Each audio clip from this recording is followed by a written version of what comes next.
such a big audience. Hi, my name's Anthony Recenello. I'm a social and relationship coach. This is the Betas podcast. And today we are chatting with Jacob, who is a diagnosed narcissist. You have, or you say NPD. Is that what it's called? Mm-hmm. Nice. Narcissistic personality disorder is the official terminology for it, at the very least. Cool. Well, thank you so much for coming on, because I discovered you like a couple nights ago, just, on TikTok. And your videos were awesome. And I was like, wow. And you're giving like so much depth to what NPD is and just learning more about it. And I love anybody that wants to come out and say, hey, I have this and this is what it's really about. So yeah, thank you for just coming on last minute, by the way. Of course, no problem. I was like, I saw your DM and I was like, oh man, did I really just miss this opportunity? That would have been so cool. Oh no. Yeah, no. Luckily for you, I do everything last minute. So you fit God. right into that schedule. All right. Amazing. So I was going to wing it. And as you know, now I planned a lot of questions because after I told you I was going to wing it, then in my brain, I was like, wait, but I want to remember this one. Oh, and what about this question? What about this question? So it's good. It's good to prepare sometimes. With something like my disorder, it's like, there's so much to go over that I can't blame you for needing some questions in advance. Yeah, and especially the fact that I'm sure that most people get this disorder wildly wrong. And so that's also like a big reason why I wanted you to come on, because I'm like, I want clarity on what this is all about. Mm-hmm. All right. It's like you read 1,000 BuzzFeed articles being like, oh yeah, they're all like this. And it's like, I don't know what the hell is going on. Oh, poor BuzzFeed. They were so big at one point. Now everyone knows they're bullshit. I mean, I think they stick around because everybody knows they're basically immune at this point. So, Yeah. Okay. So first off, big question. It is the defining question. Everybody wants to know, what is a narcissist? It's a big question. That's for sure. This question I always struggle with a little bit because like, how do I describe my entire personality and how it's disordered? Yeah. You know what I mean? Yeah. But ultimately how I describe it, it's a self-esteem disorder. We actually, because I'm sure you've heard like there's grandiose and vulnerable narcissists and stuff like that. Yes. That's actually not true for people who are pathologically narcissistic. We actually fluctuate between those two states depending on how much how other people are giving us feedback. We rely on other people for our self-image. Got it. The best metaphor I can give for it for people to relate to is imagine the thing that you're most insecure about, right?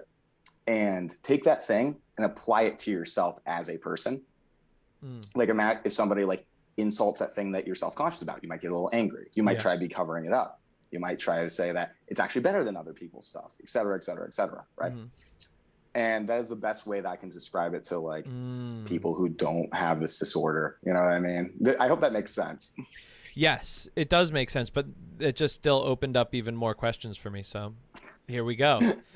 Down the rabbit hole we go, baby. Right. All right. So welcome to my head, everybody. Yeah. Okay. So first off, I'm just curious. You make I saw your TikTok. You make a lot of informative videos on TikTok. Some of them are funny. Some of them are more serious.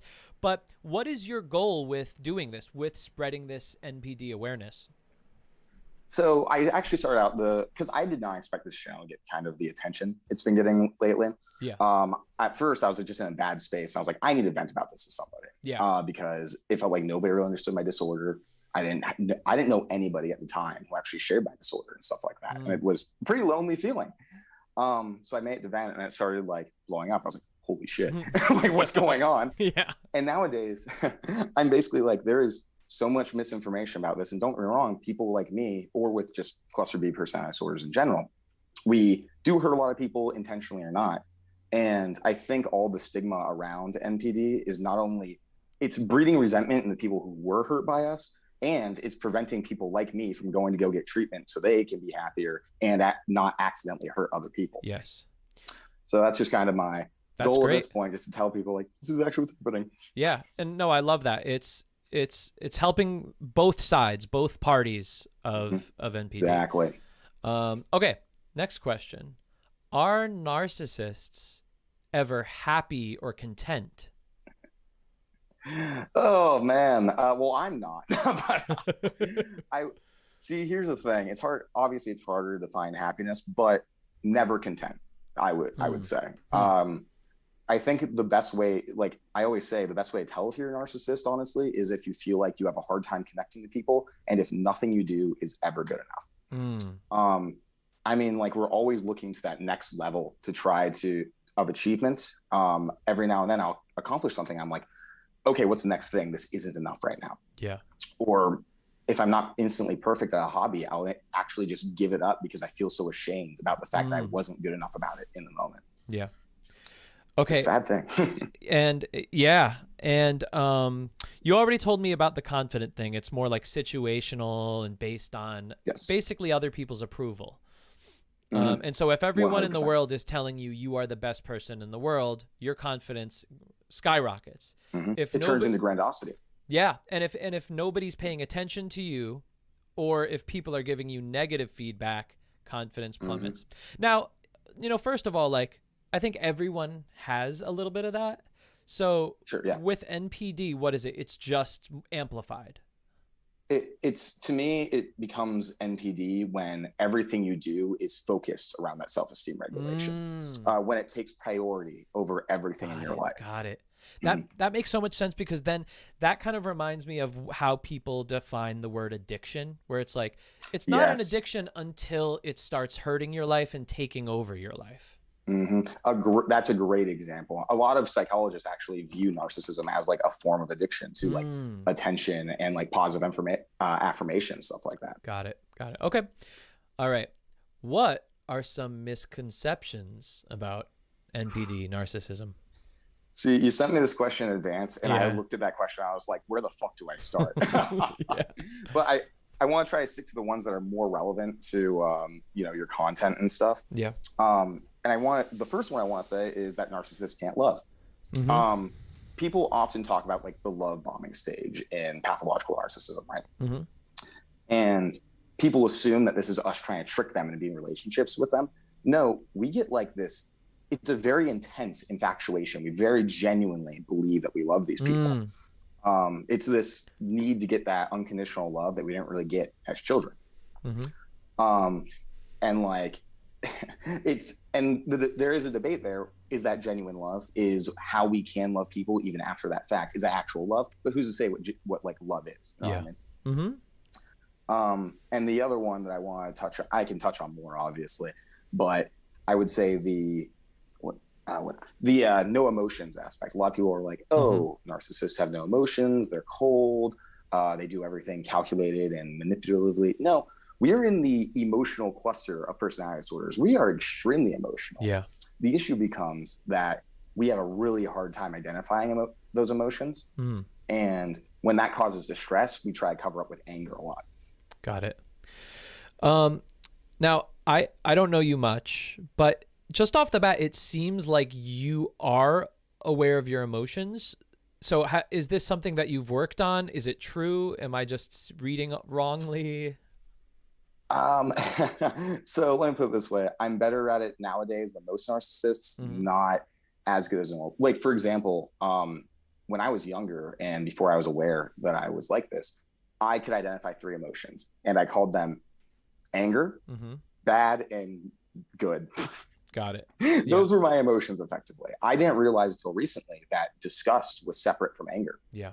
That was my most recent realization, right? And even nowadays, I have to take a step back and be like, okay, what emotion am I feeling right now? Because this feels foreign. There are a few emotions that I don't think I have ever felt, but it's more just the fact that I don't know what I'm feeling half the time. Got it. Okay. Man, that's so, I'm loving this. This is very interesting to me. I'm glad. I'm the type of person where like I obsessed over figuring out what I was feeling all throughout like my 20s and 30s. And so like I worked really, really hard on going, what am I feeling right now? Why am I feeling this way? Yeah. Just constantly asking myself, because I hated the idea of me being out of control. And so I constantly was like, all right, what is this? What the hell is this? Figure this out, you know? Yeah. So like, you know, I know that feeling of being like, I don't know what the hell I'm feeling right now. Like, Yep. what the hell is this? All There's right. a clinical term for Oh it, yeah. like a flixothymia or something like that. I can't pronounce it very well. I could spell it maybe. well. Oh, actually, just say it again. Flixothymia, something like that. It's the inability to recognize one's own emotions. Interesting. Okay. All right. And something I saw you made a TikTok about this, and I Yes. want to go more into what I'm about to ask you. Is what is the difference? Because a lot of people throw these words around, and they're basically all the same word to them. What's the difference between narcissist and a psychopath, sociopath? So that TikTok was a clip from one of my YouTube videos, actually, that I went into depth about this. There was a study done identifying the differences between psychopathy and narcissism. Mm-hmm. Basically, people who are psychopathic, they genuinely believe in their grandiosity, and they are more oriented towards gaining power and material possessions and wealth, while somebody with narcissistic personality disorder, they are concerned with propping up their own self-esteem through status and positive affirmation. And you'll see a lot of self-monitoring with people with NPD. We're going to constantly be trying to manage how we are coming off to other people, the impressions that we're making and stuff like that. I actually think that's how people, when they say like, oh, like the narcissists hide who they are, and then once you're in it, like they're all mean and stuff. It's that we're trying very hard to manage how we're coming off, and then you kind of see the emotional dysregulation that comes out afterwards. Okay, got it. Wow, yeah, that is such a great. I didn't really know the difference until now, but now that you said it, that makes perfect sense. It's focused on basically, like you said, status, self-esteem, feeling good about yourself in that way. Whereas with psychopaths, they are already validated in themselves, and now they just want to wield that validation to have power over others. They're like, they don't give a shit what you think, what anybody thinks of them. They're like, whatever. They just want to get power, money, drugs, whatever comes their way, you know. And I do want to clarify, not to say that all psychopaths are bad people, because I don't want to throw another mental health group under the bus, because I'm trying to advocate for mine. But great. Okay, so we chatted about this before, but what celebrities do you know or do you think have NPD? So with celebrities, it's so hard to say, because we're just viewing one aspect of their life, right? And with a personality disorder, it has to be all pervasive through all aspects of their life. And so just by viewing them on stage and stuff, or just the gossip that gets thrown around, how am I supposed to determine who shares this disorder with me? But that being said, people in the public eye, there is one president in history that I know 100% had NPD, if you would like me to tell that one. Yeah, sure. And a lot of people are going to be like, it's Trump. I don't know. Like, again, I don't know enough about his life. Yeah. But Lyndon B. Johnson. Very interesting. A nice little factoid. He, yeah, you wouldn't expect it, like, of all the people, right?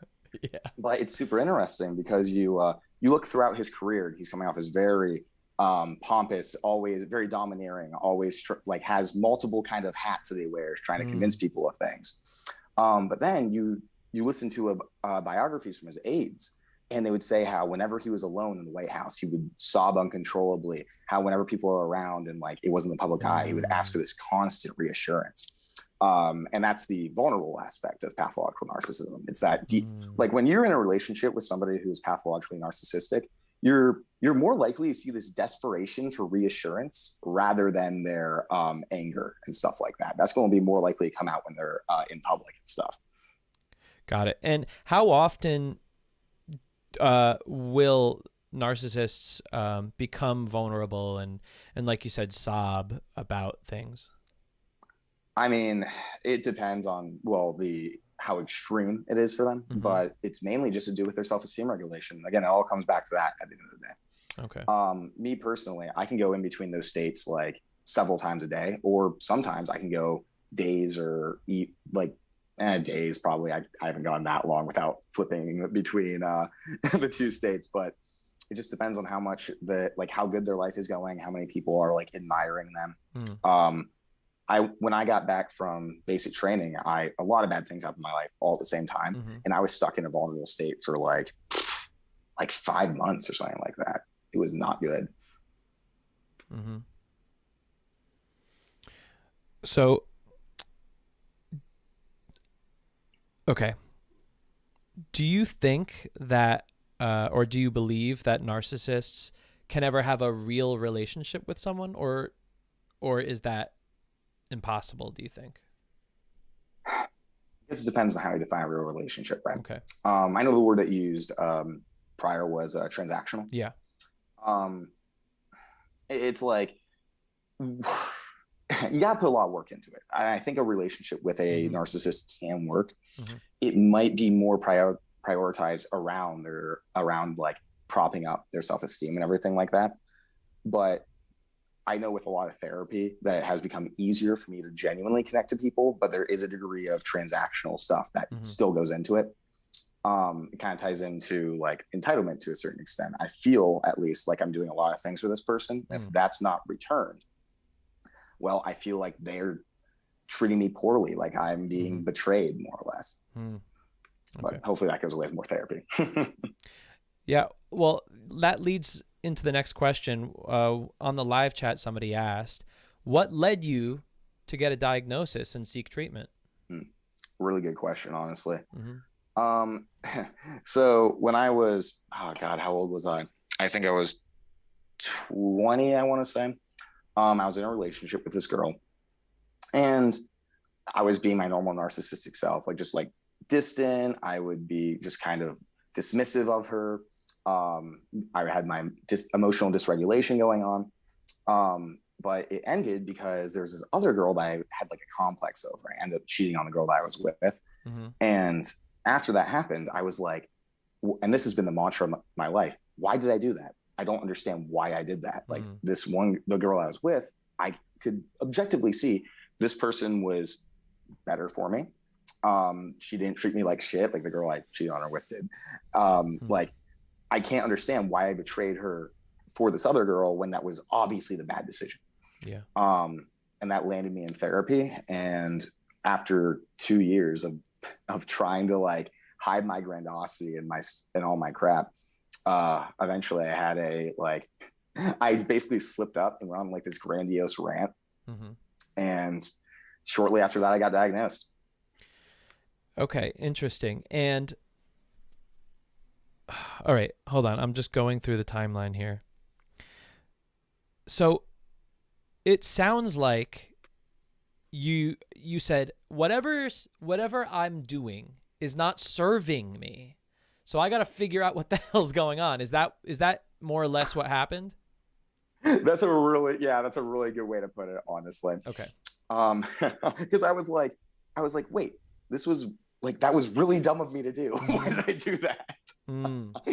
Because like, I actually had a great conversation with my therapist about this. Like, I was complaining to her about how people would like, it's like, why do people talk about work? Right? That's boring. Like, why would they ever do something like that? And I was like, why do you do that? And she like sat there for a second. And she was like, I don't know. I've been doing that for so long that like, it's just second nature. And I was like, exactly. That's how I feel every day of every second when I'm being a narcissist, basically. I'm running off of instinct. Yeah. Okay. So are narcissists born or created? There's not as much research about that as I would like, but there is a significant heritable factor to it. But there's also a lot of research suggesting it's childhood trauma. I personally believe that you can be born with a genetic predisposition to it, but it has to be brought out through trauma. Got it. Okay, interesting. So there's always trauma involved somewhere in the mix. I have never met somebody who was a diagnosed narcissist who didn't have trauma. Got it. Okay. That makes a lot of sense. All right. For you personally, what are your goals with relationships? So I actually, fun fact, I actually avoided relationships for about 3 years until very recently, because I was like, I got to work on my shit first. You know, like I can't keep hurting people, not knowing what's going on with me until I get that stuff sorted out. And recently I've gotten back into it. I've been thinking about that a lot. And I've always really wanted a family and to get married and stuff like that, which I think probably ties back to my childhood somehow, right? But nowadays I'm like, will I ever be in a space in my life where I can trust myself to raise kids, or like give them that, like the narcissist gene, right? Let them make them like me. And that's like the last thing I want. So as of right now, it's figuring out how to have a healthy relationship. Wow. I mean, everything you're saying just sounds really selfless and healthy. So like, do you feel like this was years of work that, that brought you to this place? Do you feel like, like you saying, like, I don't want my children to become narcissists. Like I said, that sounds selfless to me. And, with narcissism, like, can narcissists be selfless? That's a question I ask myself a lot if I'm being honest. Yeah. Because there's two things that play into this. The first one is, like, because obviously everybody knows that narcissists lack emotional empathy, right? The idea of me being sad because somebody else is, like, I'm still not sure if everybody's just lying about that or not. Yeah. But children and animals are the only things that I have any sort of genuine sympathy for. Like, it makes me very upset if I see like a child being abused or a dog being abused by its owner or something. Yeah. But with a lot of things that I say, I have to admit, because, like, I mean, it's just a thing. A lot of although it has taken years of work to also be able to say things like this and to feel like this, it's also my grandiosity kind of feeding into my humility, where I'm like, I'm better than people because I am able to be this humble and honest and act in this selfless way. A big part of narcissistic personality disorder actually is self-sacrificing self-enhancement, where they'll do a bunch of nice things for people so that they'll like them more and they can feel good about themselves. Got it. How do you, man, okay, because you're so clear about everything, but you're still saying that you kind of are, almost like controlled by this disorder. It sounds very contradictory. Like, I know that I feel this way because of this, like, I know that I'm doing these things, so I will feel better than others.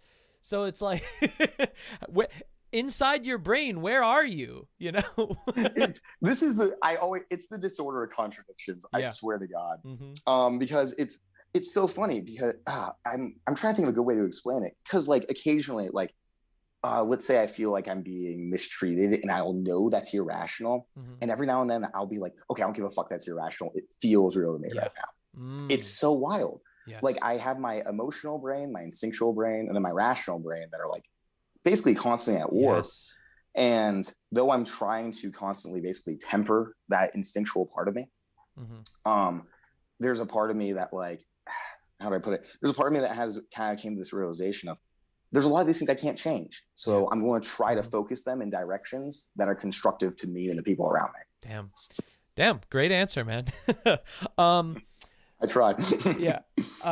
Like, a lot of things that you say, are things that everybody experiences, but I just assume that for NPD, it's just on a different level or on a more amplified level, because, like, there's definitely times where I'm going, well, man, I really feel strongly about this, but rationally, I know that this isn't right, and I started realizing, I think that, being in a civilized, humans being in a civilized society, that is us saying we feel this, but we know it serves us and the world to not act on it.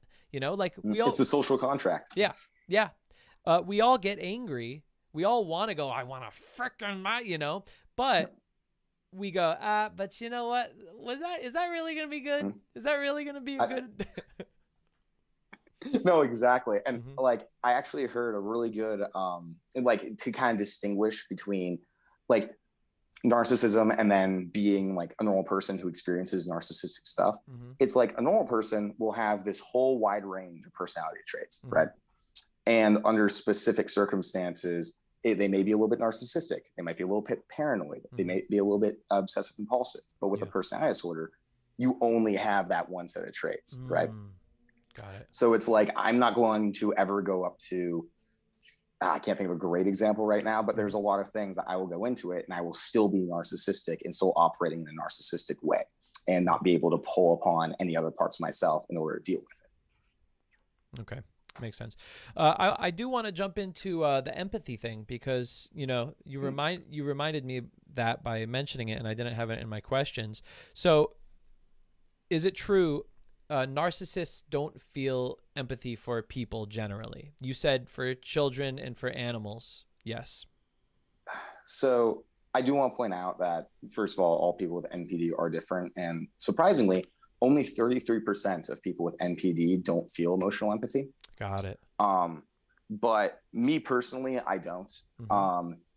Like I feel, I'm not sure if it is empathy with like kids and pets. Like I feel something. Yeah. But I don't know what the fuck I'm feeling. But yeah.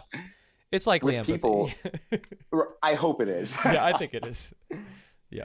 But with people, I don't know. It's so bizarre.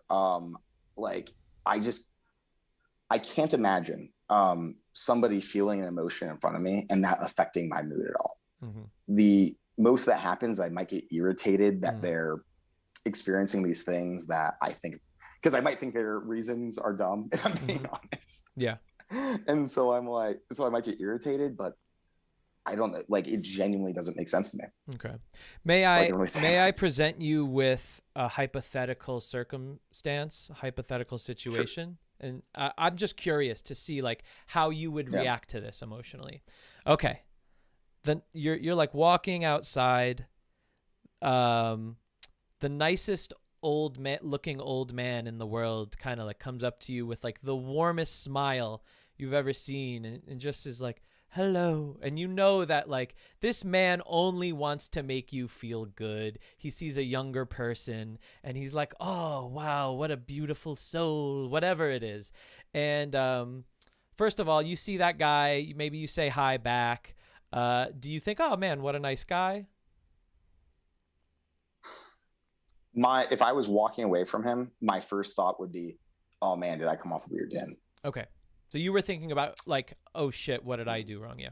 The impression. Yep. That's the only thing that would even come to mind. Okay. So then that guy crosses the street and then gets knocked over by a Mack truck flying by. You see that happen. What happens in your body, in your brain? Tell me. Well, okay, this is going to sound terrible, but when you said that, my first reaction was to laugh. But I wouldn't actually laugh in the situation. I'd probably just kind of be, I don't know, I'd be like, whoa, damn, that just happened. Like, I mean, a similar thing actually happened to me in real life. Man, I'm really not advocating well for people with NPD right now. No. It's okay because listen, like we're putting it all out on the table, and you know it's good. We don't want to just like wash all of the seemingly negative stuff away. You know, that's why I want to talk about it. Yeah. Because I like to be fair to people with this do suffer, but also we can be shitty. Literally, like I remember once me and my buddy were walking down the street because we were trying to get to the drugstore or something. I don't remember why, but right in front of us, like a fucking car accident happened and this guy just got T-boned. And I was like looking at it, I was like, damn, that was intense. Yeah. And my buddy is like running over to help him. I'm like, bro, I don't want to be a part of this. Yeah. It didn't even occur to me that like, oh, there are people that are in this situation that would need help. I was just kind of like, oh, that's interesting. Yeah. Okay. And, but by the way, that's not super irregular. You know, there's a ton of people that would see that and just be like, wow, because you're detached from that person. You don't know who they are. So they're kind of, you know, what do they call it? A non, what's that new term? NPC?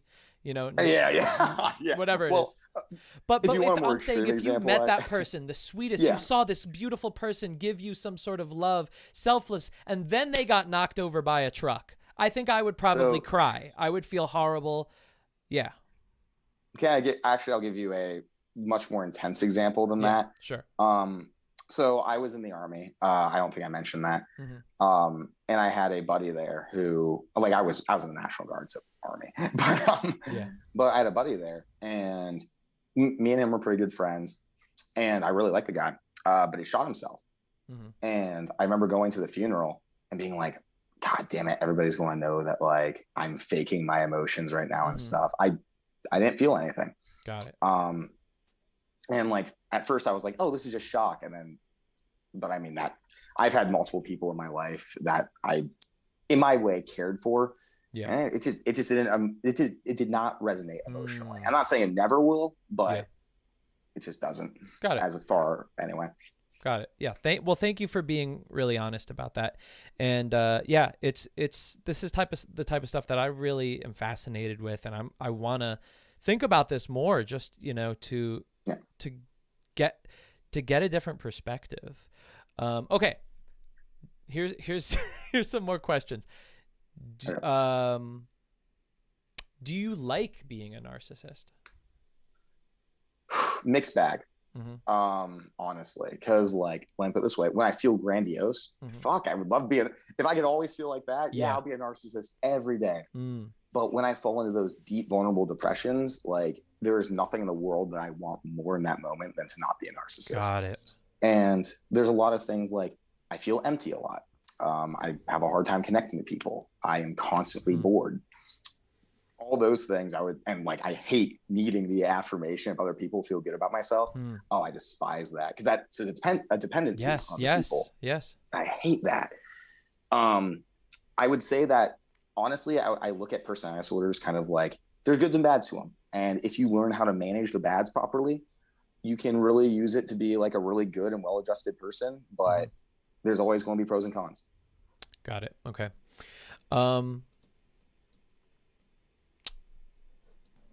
Well, okay, so let's see. Do you believe, or do you know if people can stop being a narcissist and lose the disorder essentially? So you can go into therapy, and I advise anybody who is a narcissist to go into therapy. I think therapy is good for everybody, honestly. Yeah.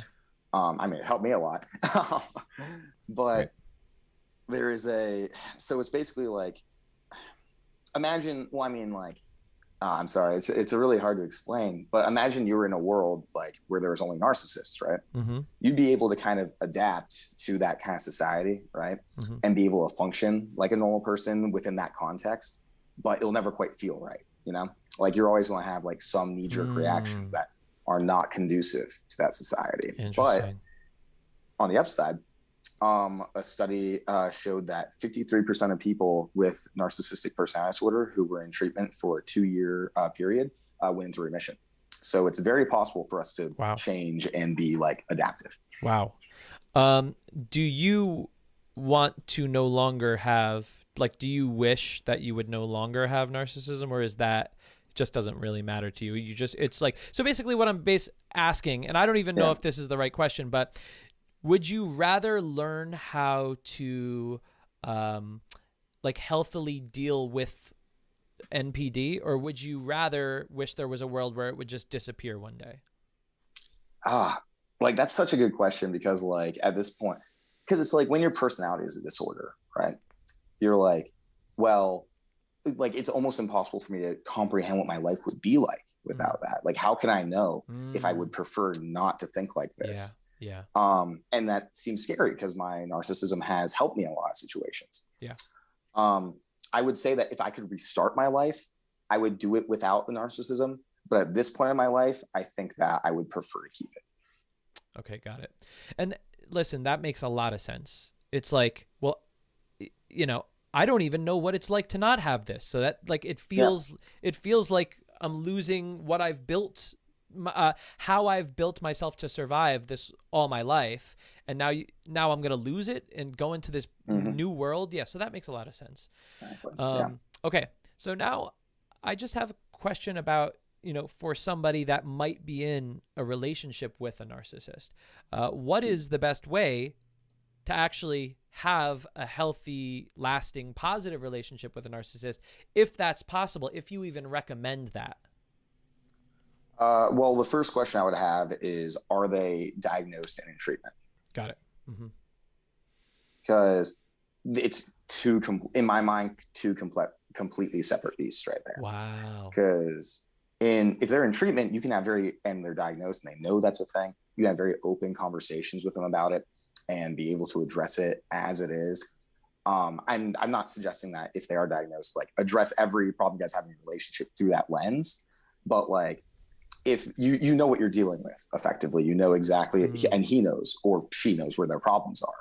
If they aren't diagnosed, like I can't imagine how I never like abused anybody. So unless, I mean, cheating could be construed as abuse, I would say. Yeah.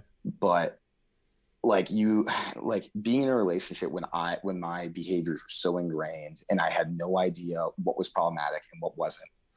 I can't honestly, like, you could make it work, but it'd be a fucking process. That's for sure.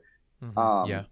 As for somebody who is diagnosed, which will be the like avenue I go at it from, I would say that like, and this is just advice that's good for any relationship, right? Boundaries, obviously, because we forget that our intense emotions can affect other people because we don't have that effective empathy. And being able to be like, okay, this is too much for me right now. Like, I want to listen to you, but I need to dip out right now. Or like being able to like stop and be like, okay, it's my turn to talk about things. A lot of reassurance that we are extremely insecure people, and you need to find a way to be able to deal with that you're both comfortable with. Got it. I could go on, but like there's a lot to go on with it. All right, well, let me ask what I think is even a more important question. How, if you are in a relationship with somebody with NPD and you have a pretty good idea that they do, I mean, nobody's really a doctor to really be able to diagnose, but if you have a pretty good idea, how do you have that conversation with your partner who is a narcissist? Fuck. I wish oh my God. I stumped you. Well, because I made a video on this once and I was like literally like, I shouldn't even post this. Like, it's so situational and who knows where they are in their life. If I was to, well, I guess, okay, because only once have I identified a narcissist in real life and been able to like show them like, hey, this might be a thing. And I think the most important thing to recognize is like, are they suffering like mentally? Because if not, you're probably not going to be able to get anywhere with it. Because my entire life I had been like suffering in a lot of ways and I knew something was wrong. Okay. And so when I got the diagnosis, I was like, oh, this is what's fucking up. Thank God. Finally. Got it. But because of all the misconceptions about narcissism, going up to somebody like, hey, I think you're a narcissist. What's the difference between saying that and just saying they're an asshole? Yes, you know exactly. I mean? Yes. And so you would say like, if you could tell they are suffering, that might be a good entrance to the conversation. However, if they're not suffering, then man, how do you talk about that to somebody with empathy? I mean, well, that's the thing in my mind. If they're not suffering, do they even have mental illness? Oh, okay. Does that make sense? Yes. Because like in the DSM, it's like, this is like, it says that there has to be dysfunction in their life and personal suffering to even diagnose. So if there is somebody who fits that profile, but they're like just going throughout life being fine, do they have mental illness or are they just an asshole? Yeah. Who's to say? Yeah. Okay. And then from there, I mean, I think, you know, that person has to decide if they just want to be in that relationship, if it's not going well, and the other person is completely fine with everything going on. Okay. I do want to, you know, touch upon the word love a little bit more. Okay. My idea of love, like true love, is a selfless love where it's like, I want this person's well-being, you know, like I care about their well-being. I want them to be happy outside of my benefit whatsoever. And I feel strongly about that. Yeah. Have you felt that before in terms of how you define love and how you feel love? I mean, I hate to say it, but I don't think so. I really don't. It's really hard for me to say. Like, again, I get that very intense infatuation. And I try to go out of my way to be like altruistic because I know that's what I'm supposed to do. Yeah. But like when you phrase it like that, I'm like, fuck, I don't think so. Yeah. I'm like, don't get me wrong, I don't want them to be unhappy, and I would like them to be happy, like, you know, just because I know that's what I should want, right? Yeah. But it's not like I have this deep desire. It wouldn't upset me if they weren't happy, I guess. Got it. That makes sense. Okay, makes sense. But so like let's stay on it a little longer. Can you tell me, I mean, you talked about it a little bit earlier, but can you tell me the feeling that you do have when you say like you have that strong infatuation for somebody? It's weird because like that's always at the beginning, right? And then there's this like process where it's super interesting because like at like right at the beginning, I'm like, oh my God, this is the perfect person for me. They're my soulmate. Like after all these years, a big part of it is like somebody will finally understand me. Somebody's finally like stuff like that. And then eventually it gets into this area of like a lot of anxiety being like, oh, but what if they're not my soulmate? What if like they aren't perfect for me, et cetera, et cetera. Yeah. It's hard for me to explain like the feeling it's just this very intense, like, because like it's not like them focused. It's so much more me focused. Yeah. I hesitate to even call it love. It's just like, I feel like it's almost like God, how do I fucking put it? Kirk Honda put it in a great way. Actually, he said that to us, this is love, but we can only view it through our grandiose hierarchical lens. Got it. So it's like, we're almost like including this person in our grandiosity, so to speak. Got it. Do you value them, you know, as a person, saying like, wow, they have all these great qualities and I admire that about them? Yes and no. Our view of people is very like, it's very like 2D, so to speak. It actually like, I noticed this when I was younger. I was like people would describe these people like all in depth, and they'd ask me why I like somebody, and I was like, fucking, I don't know. Yeah.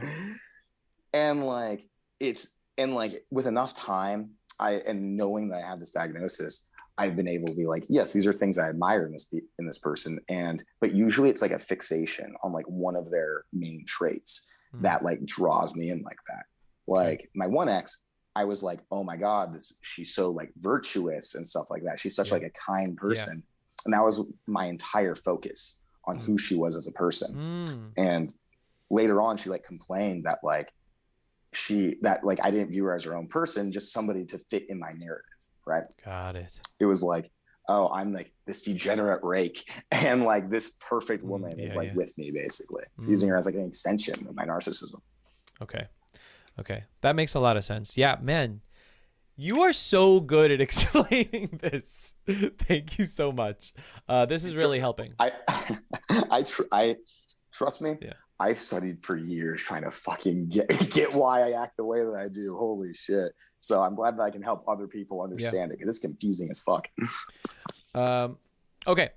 Now, if someone is diagnosed with NPD, what tools, tips, or resources would you provide to them that'll help them in relationships? In relationships? Yeah. Well, my videos first. No, I'm joking. Yeah. But I would say, honestly, the best thing, because like there's so little resources out there for people who have NPD. And I think the best thing that somebody could do is like understand the disorder better and how it affects their relationships. I would advise going to there's a Reddit community for people with NPD where that I think could be really helpful for a lot of people. There's just honestly, like there's just so little out there, unfortunately, just because of what the nature of the culture is right now about this disorder. All right. So how about this? I want to make like so many people, when they talk to me, a lot of people's first question to me is like, what's your number one tip to give to people for dating? And so, you know, I've had to figure out what that tip is. And I do know what that tip is, because the biggest problem I find that people have with dating is not their social skills, not their like charm, not how charismatic they are.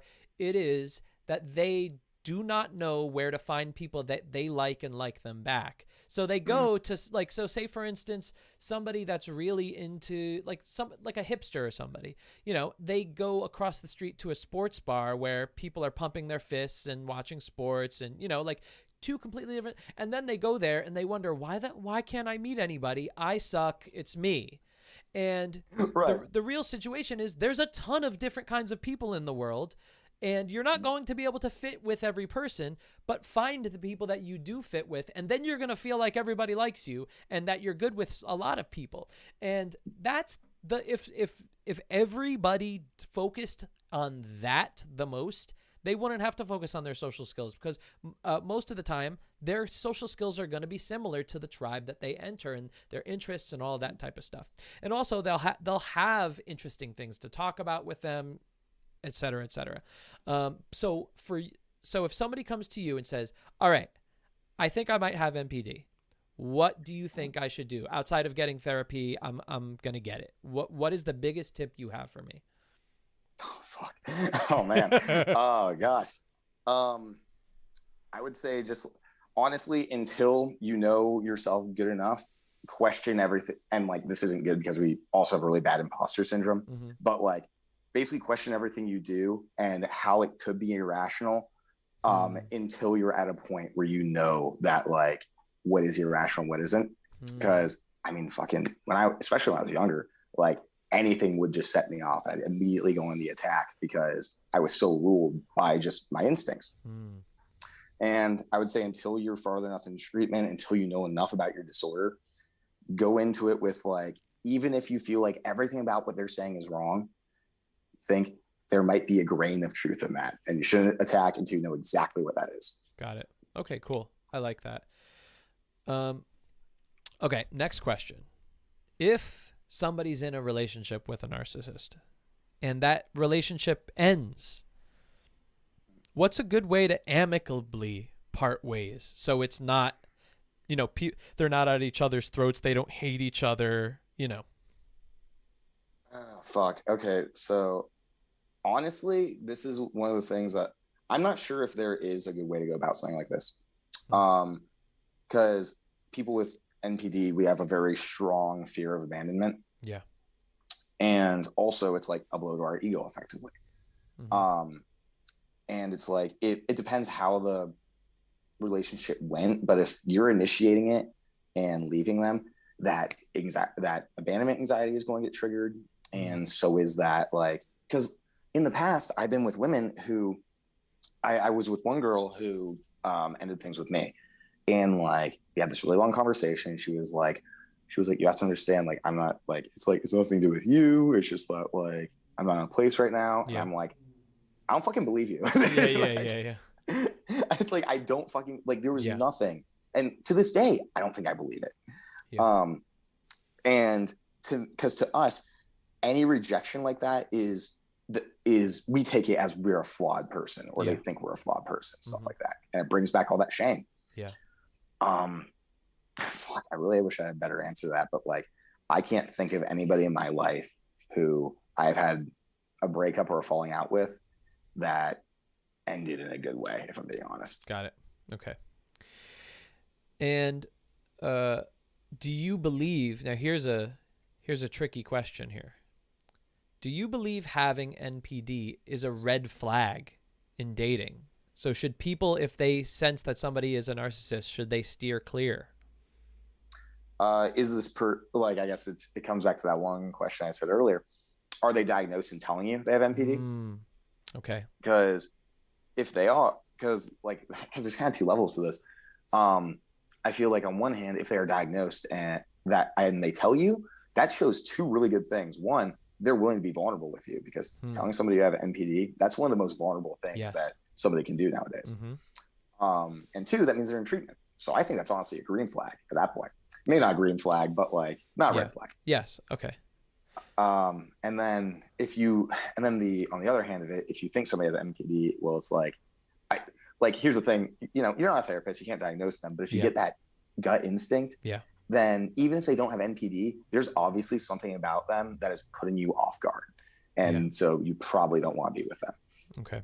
All right, man, that was a great answer. And I think that's so important. If they are in treatment and they know that they have it and they're actively working on it, I think, I think that's a big thing. Damn, I went through all my questions a lot faster than I thought. I mean, we've been talking for about 50 minutes, but we flew through that, and so succinctly, dude. Holy shit. It just shows that you actually... That's a good or bad thing. No, it's a good thing. I just... Good. Yeah, I just was not expecting that. I was expecting us to like, just really dive. But every answer you give me, I'm like, oh, I guess that makes all sense for me. We figured it out. Cool. What resources are you using? You know, I actually left a comment and you responded to one of my comments on TikTok because I said, where did you read that? That was really interesting. And then, you showed me what that was. I don't remember what it was, but I think I remember that. Was that the yeah, what are your periodicals or whatever? So it's like, because here's the thing. Anybody who wants to learn about NPD, it's a trek, honestly. You have to dig so deep in order to find actual articles, actual therapists. I started out with, what's it called? Because obviously at first I would look up YouTube videos, and the first reputable thing I found was there's a channel called Borderliner Notes, and they have a couple interviews with some very reputable therapists. Hold up. I'm gonna pull that up right now. So okay, cool. Hold up 1 second. Now, can you tell me that channel again? It's called Borderliner Notes. It's more focused on borderline personality disorder, but they have a couple interviews with talking about narcissism. Borderline, and what's that last word? Borderline, just borderliner, like borderline, but like with an R. Borderliner. Oh, Borderliner Notes. I see it now. Okay, cool. And so explain that again, because I have it up on the screen now. Okay, cool. Basically, so they had some really good interviews with Otto Kernberg, who was he was instrumental in the field of psychology in terms of personality disorders. Frank Yeomans, he's really great. Deanna Diamond. And these people, I was like, whoa, they're talking about this disorder in a way that resonates with me, that makes sense. And I ended up reading studies done by them, and I ended up reading Otto Kernberg's book, and I ended up finding some studies written by them, and then they would reference other studies, and it was just this whole long process. Read academic literature is what I can recommend, or if you want something a little bit easier to kind of digest, there's a channel out there called Heal NPD, also done by a therapist who specializes in it. He is amazing. He is the only person I've been like, whoa, that's great. Checking that out now. Okay. I see. He actually commented on one of my videos. I was so happy. Oh, nice. Oh, that's awesome. Yeah, cool. I just subscribed to that person too. Great. He's great. Okay. Now, what about in terms of, a narcissist's anger and them wanting to, hurt somebody in their lives? When you feel that, I'm assuming it's because you feel you've been deeply hurt by that person, and it's almost like it's just reciprocity. So 90% of the time, yeah. Either because there's a lot of times that because of my self-centeredness, that I can kind of forget that what I'm doing might hurt somebody. But a lot of the times it's because when I feel criticized, which I am hypersensitive to, it brings up everything I hate about myself and all that shame. And it overwhelms me. And I try to basically attack whatever caused that, because I tend to externalize my emotions. And it's you cause these emotions in me. You need to I need to retaliate, basically. Got it. And I would assume sometimes it even happens when that person doesn't even know what they've done, or it wasn't even maybe trying to hurt you. Yep. I remember, this is a pretty minor example, but I remember once I had a buddy. Well, I still have this buddy, but he, this is so just ridiculous kind of, it's just immature.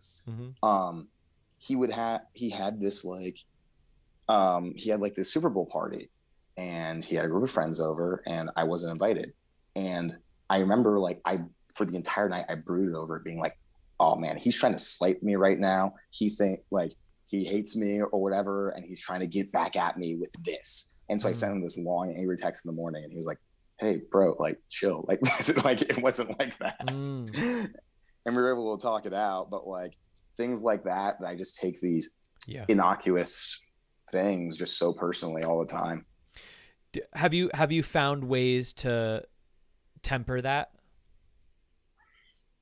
Mainly just the like honestly, communication is the best thing that I found with that. Yeah. It's just being like, hey, I feel like you're doing a weird thing right now. Can you tell me what's going on in your head?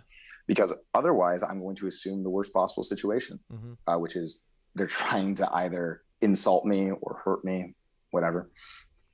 You know, a lot of these things are like, you know, like I've been saying, are things that, you know, everyone experiences. And so I think they're good tips in general. Just the fact that like, if you know, when we kind of spin out and start thinking, oh my God, this is happening because I did this, and this person doesn't like me, and now blah, blah, blah, blah, blah. And then we come up with a solution on our own without getting all the facts first. And, you know, the best way to combat those thoughts, you know, that kind of like obsessive thinking, is to literally just say, all right, actually, let me just go and ask the person. Literally. Like, as I said, I think like everything that all the advice that you can give a narcissist is just good advice in general. Like, it's just like, for us, it causes a lot, again, it's more pervasive, and like it affects more areas of our life. And there's a little bit more that goes into it, and we may be a little bit more extreme because we're all emotionally dysregulated. But it's just good advice. Damn. All right. Well, I mean, I learned a lot more than I even thought I would. I mean, I saw your TikToks and I was like, damn, this guy is like so well spoken. I wish I was as well spoken as he was on videos. That's why I don't make TikToks. But like, it's even like that. You even do it in the moment in an interview. So it's harder for me to make a TikTok than it is. Like, I'm redoing the TikTok like 3 times. Okay, good. This is easy. That's all right. Good. That's actually that calms me down, because it's like, damn it, everyone seems like they just pick up the damn phone and start talking. I can't do that. I'm talking to a fucking inanimate object. Like, getting used to making YouTube videos, I'm sitting in my room alone talking to my fucking computer screen. What am I doing right now? Yes.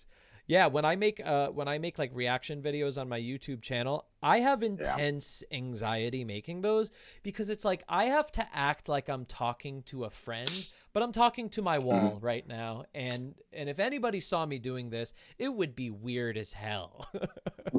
I'll hear my roommate out in the kitchen and I'll literally fly into a rage because I'm like, God damn it, I can't do it like this. Yeah, I would actually do that too. Things like that have happened before too. It's like, oh, this person's going to hear me talking to nobody right now. It's so cheesy. Literally my fans want me to have that guy on my, because just how often I just like fucking blow up over it. They want me to have him on a live stream or something. Like, listen to your perspective. When did you start blowing up on TikTok? On TikTok, like literally last week. Was it really last week? Like, yeah, like it was, because I posted that video like 2 weeks ago. Then like a couple of days ago, it was like, oh, you have 200,000 viewers now, and I was like, oh, that's cool, I guess. I've been doing YouTube for like a while. I just use TikTok to like promote it. Yeah. And then like I was like, and out of nowhere, like I'm actually in like a race right now with one of my other NPD friends who's like trying to do some social media stuff, who can get the 10K faster. Looks like I'm gonna win. Yeah. So like, yeah, how's the YouTube channel going? What are your plans with the YouTube channel? Right now, I'm just kind of winging it. Trying to I'm just trying to get a bigger audience, but then I'm kind of hesitant about it because I made like a super great community there. Who some of them have NPD, some of them have BPD, some of them just normal. Some people even have autism, stuff like that. And it's really cool for us to be able to explore where everybody is at with their heads, and increase that kind of understanding. And I see that you have my YouTube channel up right now. Yep. I know my titles are clickbaity as shit. They aren't as like that's YouTube. That's YouTube, my dude. Yeah, exactly. And you know, you post a lot, and you don't have that bad views. I mean, you're almost at 1,000 at a handful of them, and YouTube is crazy hard, man. So like, yeah, and it looks like I haven't watched your YouTube videos yet, but I am going to. I'm going to subscribe. But love cool. that. Yeah, thank you. Everybody watching right now, go and subscribe to the Nameless Narcissist. It's not that he doesn't have a name. It's just a cool freaking title, okay? Gosh darn it. Hey, look. It's like, please, guys, understand. Like, literally, I'll have people be like, Nameless, you said your name was Jacob. And I was like, yeah, I said in like my second video, dude. Like, it's fine. Yeah. Cool. Damn, you also make a lot of videos here too. Wow. Yeah. Wow. I try to do one a day. I'm obsessive like that. All right. So we can wrap it up. I don't want to take any more of your time. I want to thank you again for doing this. And like I said, like, to be able to come out on the internet and confidently say that you have MPD is a really big thing that I admire. And like you said, it's a vulnerable thing. Not a lot of people want to talk about their stuff. Okay. But to dedicate, you know, a channel to it is really big stuff. So I want to thank you for that. Also want to thank you for coming on last minute. It was super fun to talk to you, dude. You're an awesome guy. I could tell. Yeah. And also have a good sense of humor, by the way. I mean, thank you. We haven't joked around that much, but there's some of your videos where you're genuinely really funny. So yeah, cool. And let's chat on Instagram too. So, you know, like I'd want to talk to you about some social media stuff. Great. I would love that. I appreciate it, dude. Sure. All right. Again, I really appreciate you having me on. Fuck. Definitely. And everybody go subscribe, Nameless Narcissist. And on TikTok, what is it? The same thing? Yeah, it's basically the same thing. I'm not creative with names. What can I say? Well, I mean, it's better than a lot of other people's. All right. So I'm just hoping that, oh wait, hold on. I'm going to go into the TikTok one, hoping that I could just find it off a search. One sec.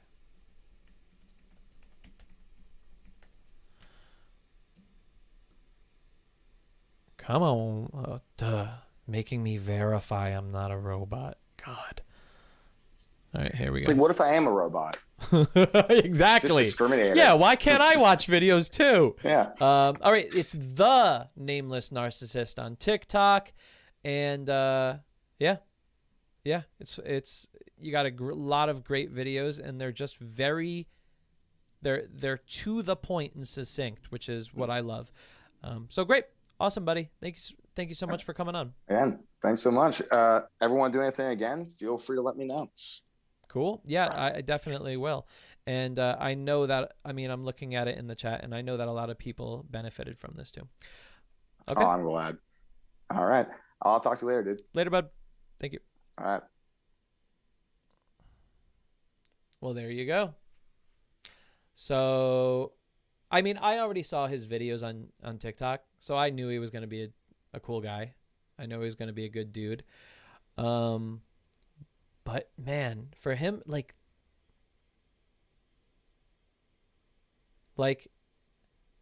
it's so funny because in my brain, it's like, it's kind of contradictory. It's like he understands everything about himself, but at the same time, he still experiences the disorder.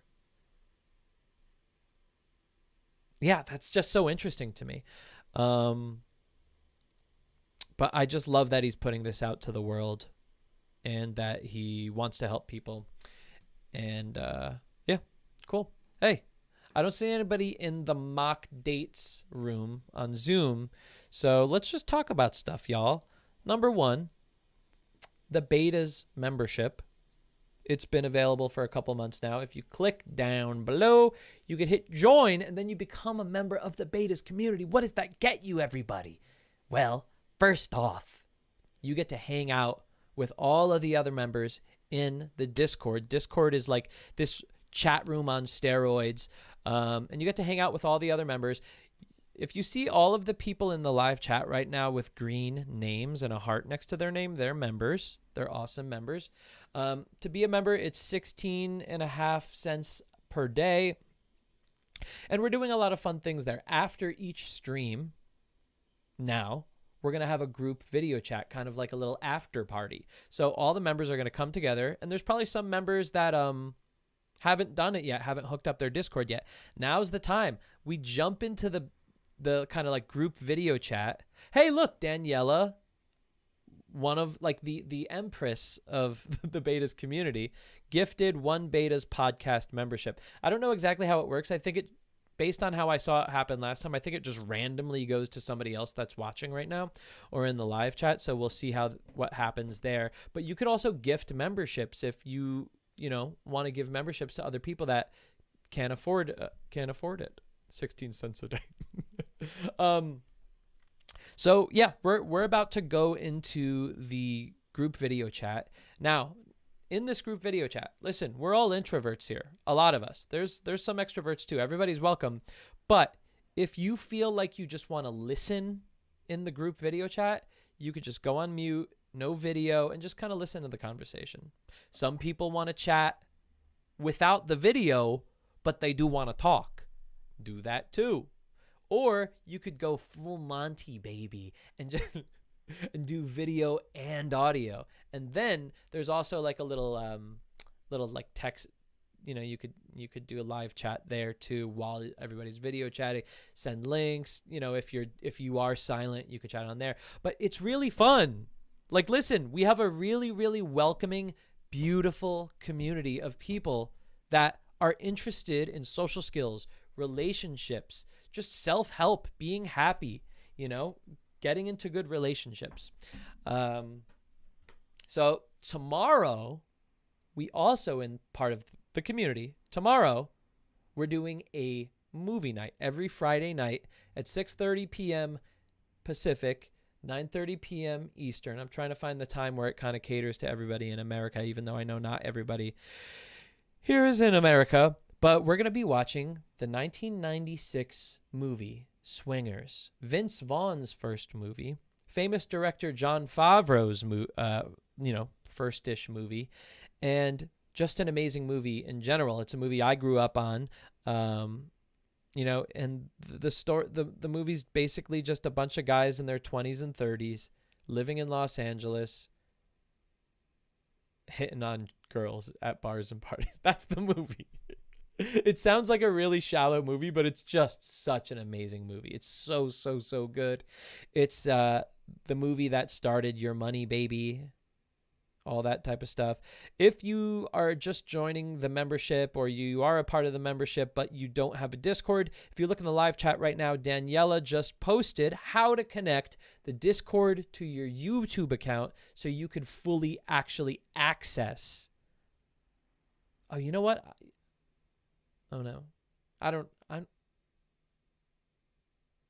know how to, I don't know.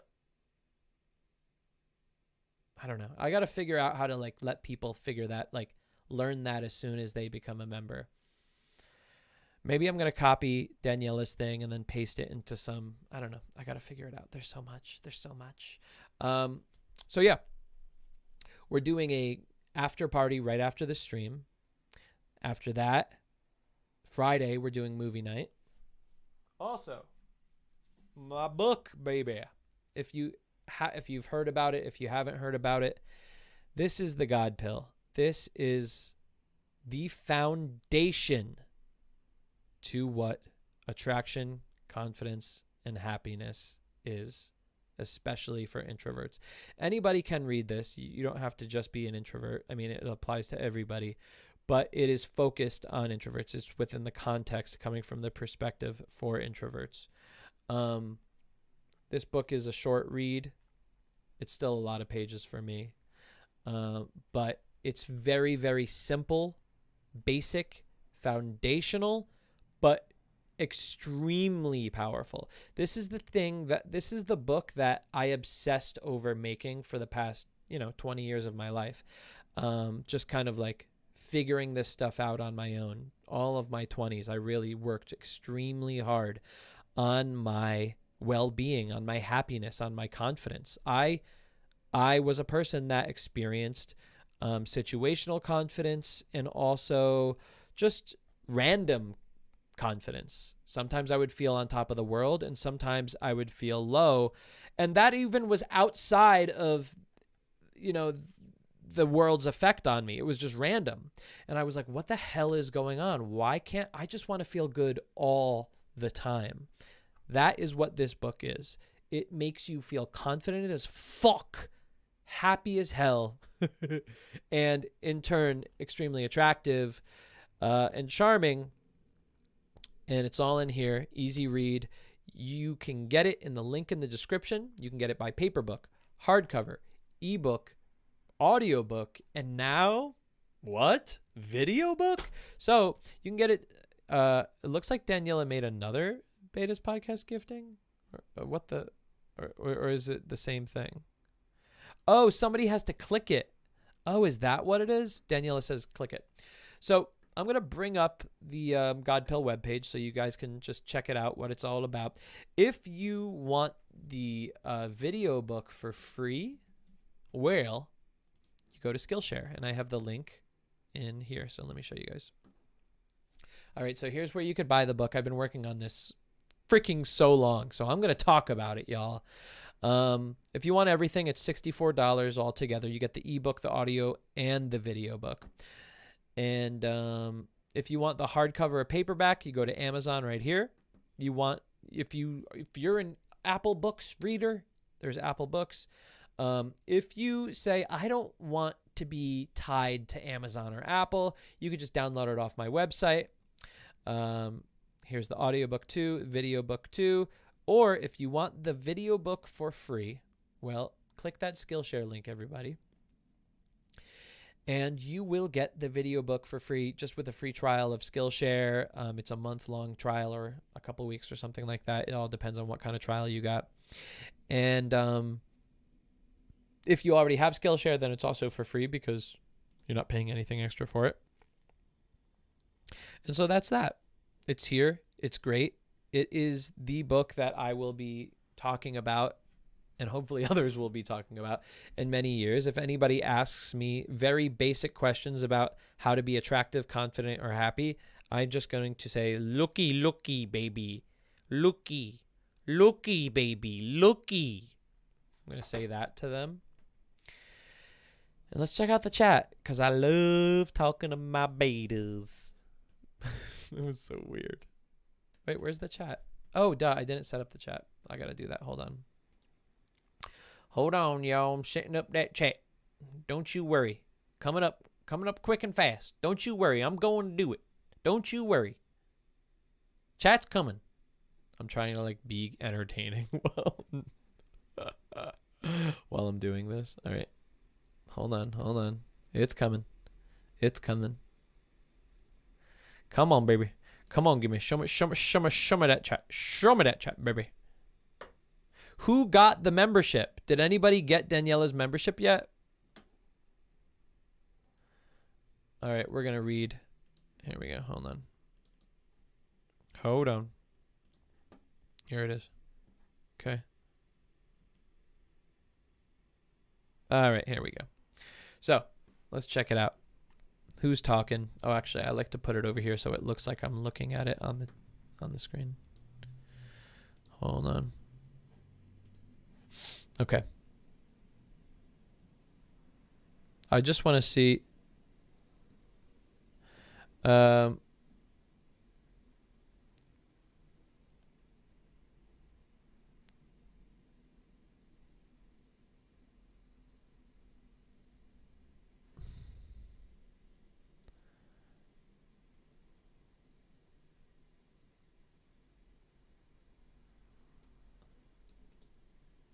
Yeah, for mock dates, the link is always in the description for the Zoom. Yeah, my dog's in the background, Candace. It's my buddy. I love him, and I love him more and more each day. Okay,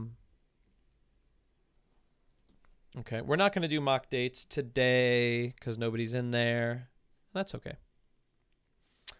We had a great episode. Oh, here we go. Candace was gifted a membership by Daniela. Woo! Candace, welcome to the Betas community, to the Betas family. I expect to see you in the after party on the Discord. Okay? Shayla, movie night is Friday, 6:30 p.m. PST, 9:30 ET.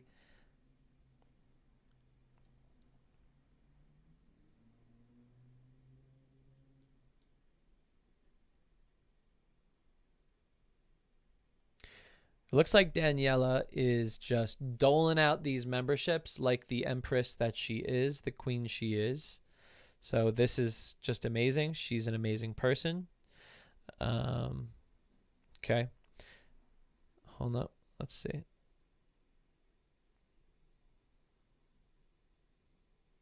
Wow. Daniela, you're amazing.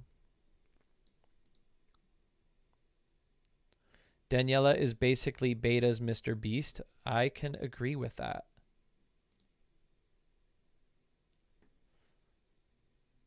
So Shayla says, it was a really good podcast. It was triggering for me.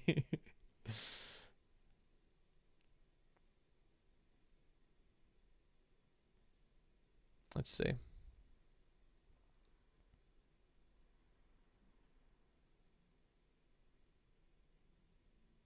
Allow gifts. Yeah, I don't understand how YouTube works on all these new features. All right. Shayla won't be able to make it to movie night. That's okay. Isn't it cool that, like, I think it's kind of cool that I have the only community focused on dating and relationships where all genders are here. It's not just like dudes, not just women, not just non-binary people. It's everybody coming together to hang out in a healthy way.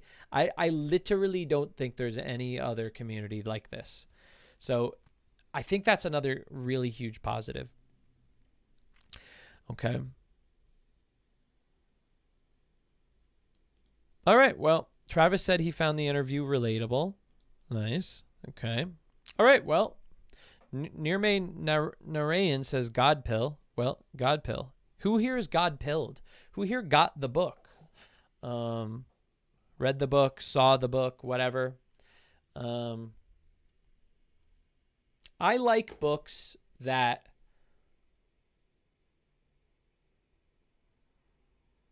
the type of self-help that I love is the self-help that as soon as I hear it, I go, of course, what the fuck was I doing my whole life? How the fuck did I not think of this? Hopefully this will be that for you. Also, I'm not a fluff person, so there's no like bullshit fluffy stories about things that don't matter, that are just like side things just to fill up the pages. There's not a lot of pages, but like I try to make it that every sentence, every paragraph is important and is going to help you. Yeah. I just want you to know that this is not a fluff book. This is the type of book that I hope that you're going to be earmarking or whatever, bookmarking, highlighting, circling, taking pictures of certain passages. That's what I want this. That's what I made this book to be about. Like, this is your handbook on life, on happiness, confidence, and attraction. This is the book that is in your back pocket, that you could refer to at any time, that you could put in your purse, that you could put in your whatever. And actually I made this book also for me, really. Like, it's like I wanted to have this so I could refer to it and just be like, oh yeah, because like, you know, it's like for me, it's all of these thoughts that are here. And if anybody asked me questions, I'd be able to pull from all of my thoughts and experiences, but they weren't ever just like organized in one place before. And so that's what I really wanted. I wanted to have this for me so I could hold it like this. I love holding it like this. And then just be like, oh yeah, I'm a little bit lost today. Let me just look. Look. Very good, Anthony. Good job, Anthony. You're very smart, Anthony. That's what I wanted. Yeah. I'm just wasting time. I bet you guys can know when I'm like wasting time by now. Ben says, who here has a public Amazon wish list? Philosophical Wolf says, I've noticed the workmates aren't my tribe. Shayla says, I took the book to my retreat over the weekend and it was a good conversation starter. Oh, Shayla, can you tell me about that? Maybe you can come on the Zoom even and like, What did people say when they saw the book? We're like, God pill. I purposely made the title to be something compelling. So Shayla, tell me whether it's in the live chat or maybe if you want to do it in the after party. Nirme says, Anthony, you now a dating coach, YouTuber, live streamer, and an author. What a goat. Oh, thank you so much. Thank you. Thank you. Hopefully one day I'll be able to do YouTube live streaming and authoring well. I think I'm a very good dating coach. That's the only thing I think I'm good at in life, actually. Everything else I don't think I'm good at.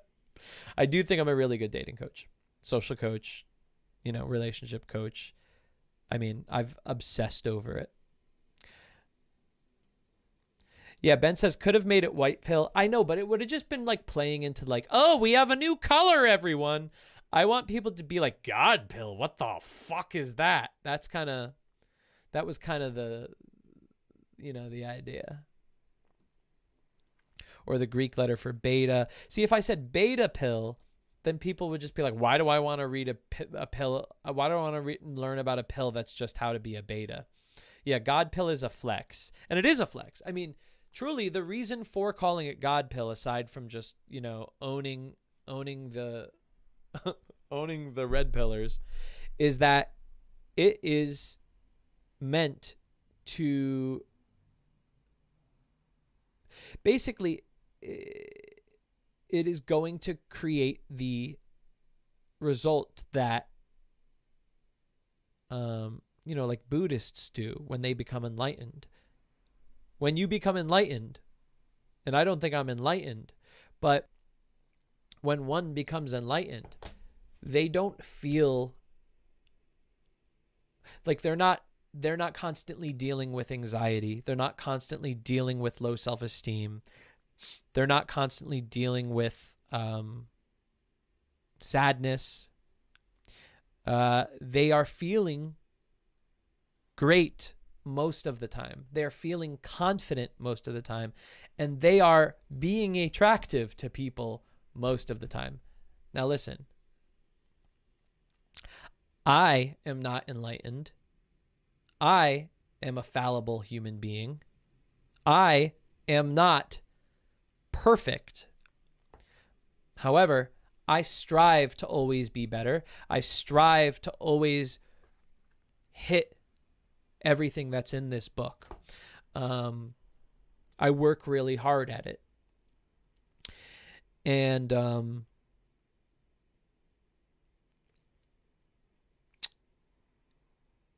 you are not going to owe it. I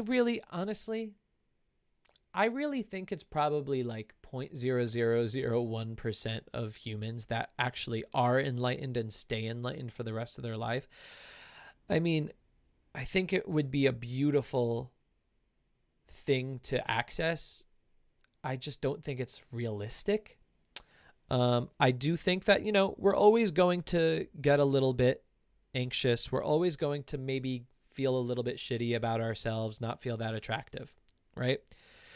But how do we optimize those things? How do we get it so we feel great and we feel confident and we're attractive most of the time, right? That's what we're looking to do. So, like I said, when I was working on the God pill, because I've always been working on the God pill, even when I wasn't writing it, when I was working on this concept 15 years ago, 20 years ago, I was going, why the fuck are my extroverted friends just constantly able to interact with people, have fun, feeling great most of the time? And I'll, as an introvert, go to a party, be having a great time at that party for an hour. And then after an hour, something washes over me where I just shut down, And everyone's like, Anthony, what happened? Are you angry? What's wrong? What's going on, Anthony? And I just go, nothing. And I would go deep inside myself, and I wasn't able to control it. And also my confidence would drop. This was the time in my life where I was literally going out and socializing literally every day. Literally every night I would be going out to bars, parties, whatever, and just meeting people with my friends. And 2 weeks straight, I would feel on top of the world. And then 2 weeks straight, I would feel so stupid and unattractive and not confident. And then 2 weeks later, I'd feel amazing again. And then I'd shoot down again. And this isn't like a bipolar thing where like I was manic and then I was depressed. No, it wasn't to those extremes. It was just normal every day. Sometimes you feel like this, sometimes you feel like that. And I said, nah, I'm not going to accept that. I want to feel the good stuff all the time. And I set out on trying to figure out how to make that happen. And I figured out how to make that happen, which is why I feel great most of the time. Not all the time. Yes, I feel like shit sometimes. That's okay. But even when I feel like shit, it's never like really bad. If I ever feel like shit, I'm just like, yeah, I'm feeling like shit. I'll feel great tomorrow. Whatever. Deal with it. If I'm ever feeling a little anxious, it's just never as bad as it used to be. It's just like, oh, I feel a little anxious. You know, nothing horrible. I wanted to normalize. I wanted to regulate that great mood, that great feeling. That is what this book is. That is what the God pill is. And so to be God pilled is to be benefiting from the lessons, the teachings in this book. I really hope everyone gets it. Not really for my sake, because, you know, authors don't make a lot of money unless they're like selling like hundreds of thousands of copies. You know, it's not benefiting me, but I genuinely really just want people to get this and be like, holy shit. Like, why have I not thought about it like this? This woke me up. This opened up shit that I never really even thought about. And it makes so much sense. It makes so much sense. That's why I want everyone to have this book, because it's just exciting to me to think, wow, if everybody had this book, everyone would be feeling really good and they would be having really healthy relationships with each other. So that's why I want people to have this book. Yeah, let's check out these, let's check out those chats. Okay, what are we saying here?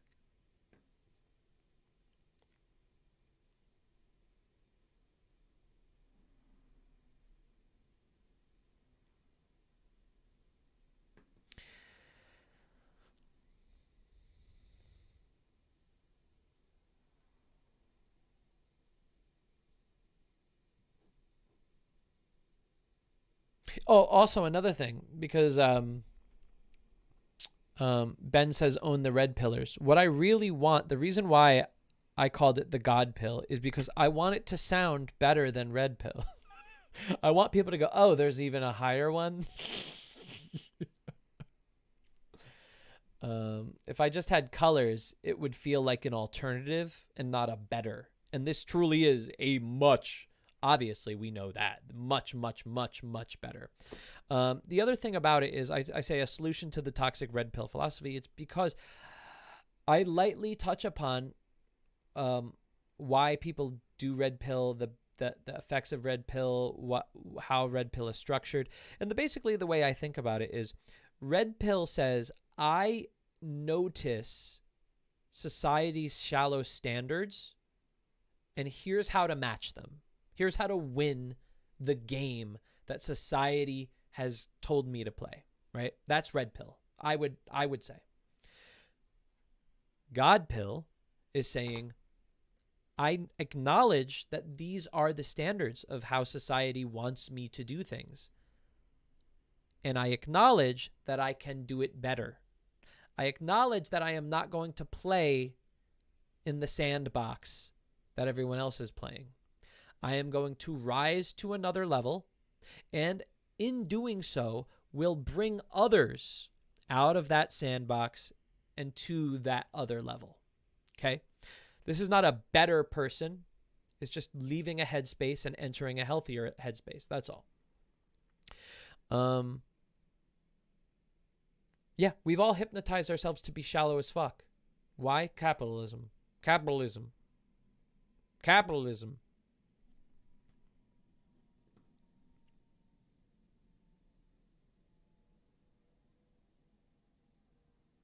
All right, let's see what else we're saying here.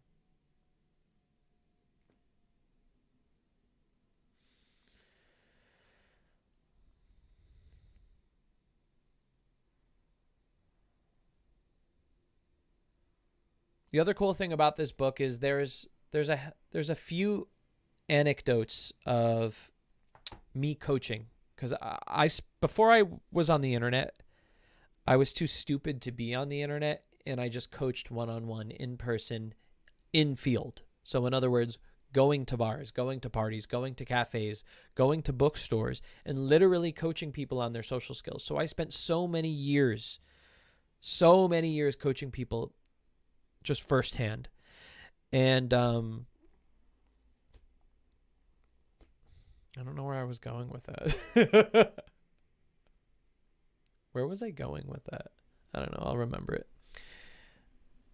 Oh, yeah. And I have stories of me coaching clients in this book where they applied the God pill. And I really like that too. I think that was important. And I'm not the type of person that is inclined to write about that stuff, but I realize how much I would enjoy reading something like that in a book. So I made sure to put those, and it was really enjoyable to talk about those experiences.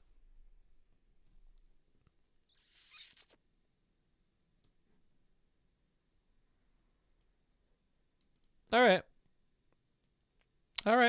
Looks like that is it. To all the members, let's get in that Discord, baby. I'm opening in Discord now. I am not going to be talking so much in there because I spent all my time talking here. I want you guys connecting. I want you guys talking about stuff.